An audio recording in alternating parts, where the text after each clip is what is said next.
துலாம் ராசி நேயர்களுக்கு இந்த வாரத்துக்கு உண்டான டேரட் ரீடிங் என்னன்னு பார்க்கலாம். உங்களுக்கு இந்த வாரம் நீங்கள் ஏதாவது ஒரு பெர்மிஷன் கேட்டிருக்கீங்க, அது கிடைக்காம இருந்ததுன்னா அந்த பெர்மிஷன் கிடைக்க ஆரம்பிக்கும். அது ஒரு ஆஃபீஸ்லையா இருக்கலாம், ஏதாவது லீவாக இருக்கலாம், இல்லை உங்களோட பேரண்ட்ஸ் கிட்ட கேட்ட விஷயமா இருக்கலாம், இல்லை உங்களோட வீட்டுக்குள்ளே எனக்கு இந்த பொருள் வாங்கணும், இதை நான் செய்யணும், இந்த வேலைக்கு போகணும் அப்படின்ற மாதிரி விஷயமா இருக்கலாம்.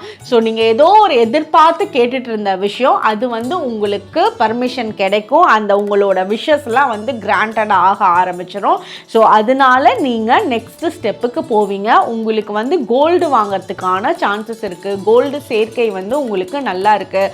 ஒரு புது செயின் வாங்கிக்கிறது, இதுக்குண்டான சான்சஸ்லாம் ரொம்ப நல்லா இருக்குது. உங்களோட நட்சத்திரத்துக்கு உண்டான நாளில் நீங்கள் ஏதாவது வேண்டுதல், வழிபாடு, பரிகாரங்கள் பண்ணுறீங்க அப்படின்னா அது அப்படியே உங்களுக்கு பலிக்கும். அதை மட்டும் நீங்கள் ட்ரை பண்ணி பாருங்கள். உங்களுக்கு எப்போவுமே சொல்கிறேன், உங்களுக்கு ரொம்ப சூப்பராக ஒர்க் அவுட் ஆகும். உங்களுக்கு உண்டான ஏஞ்சல் நம்பர் 777. கமெண்ட் செக்ஷனில் 777 ஏஞ்சல் நம்பர் டைப் பண்ணுங்கள். தேங்க்யூ.